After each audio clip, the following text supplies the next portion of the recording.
आप देखोगे भागवत में जहां जहां कन्हैया के जीवन में कष्ट आया है, जहां जहां असुरों ने आक्रमण किया है, जहां जहां कन्हैया ने असुरों का वध किया है, उसके ठीक पश्चात मां यशोदा बाबा नंद ने खूब दान पुण्य किया है, खूब परोपकार किया है, खूब सेवा की है। और ये इस बात का प्रमाण है कि हमारे द्वारा किया गया सत्कर्म, हमारे द्वारा की गई सेवा, हमारे द्वारा किया गया परोपकार न जाने कब कौन से पुण्य के रूप में जीवन में आड़े आ जाए और कब हमारा जीवन बच जाए।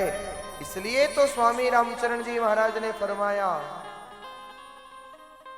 तन धारी त्रय बात की और ढील करो मति कोय, राम भजन साधु दर्श दत्तब करता सो।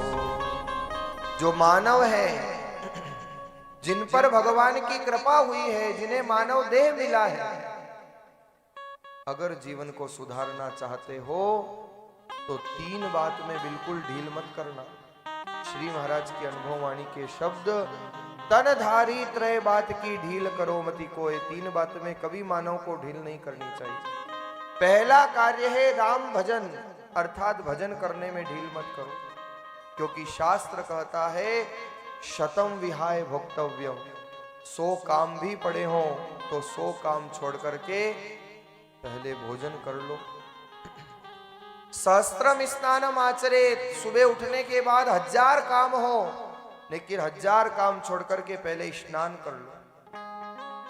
लक्ष्यम विहाय दातव्यम, 1,00,000 काम भी पड़े हो, लेकिन अगर सेवा का मन में संकल्प हो रहा है, सेवा का भाव जाग रहा है, चाहे वो गो सेवा हो, चाहे पक्षी सेवा हो, चाहे अन्न सेवा हो, गरीब कन्या के विवाह की सेवा हो, एक गरीब को दवाई देने की सेवा हो, मंदिर की सेवा हो, ठाकुर की सेवा हो, प्राणी मात्र की सेवा हो, लेकिन लक्ष्यम विहाय दातव्यम, अगर सेवा का भाव है तो 1,00,000 काम छोड़कर पहले परोपकार सेवा कर लेनी चाहिए। और अंत में कहा, कोटिम त्यक्त्वा हरिम भजेत, करोड़ों काम भी हो तो करोड़ों काम छोड़ करके पहले भगवान का भजन कर लेना चाहिए। ये नीति सिखाए। इसलिए जीवन में अगर जीवन सार्थक करना चाहते हो तो राम भजन। दूसरा बताया साधु दर्श। जब भी जीवन में सत्संग अगर सुनने का अवसर मिल रहा है, कथा सुनने का सौभाग्य मिल रहा है, कुछ क्षण का भी सत्संग जीवन का कल्याण कर देता है। इसलिए तो कहा है, संत के क्षण का, पसीने के धन का और अन्न के कण का सदा सदुपयोग करना चाहिए। जिन्होंने इनका सदुपयोग किया उनका लोक भी सुधर गया और परलोक भी सुधर गया। संत के क्षण का, अरे गोस्वामी जी ने ऐसे ही थोड़ी लिख दिया, आप सबको याद है, एक घड़ी आधी घड़ी और आधी में पुनी आ, तुलसी संगत साध की हरे कोटि अप।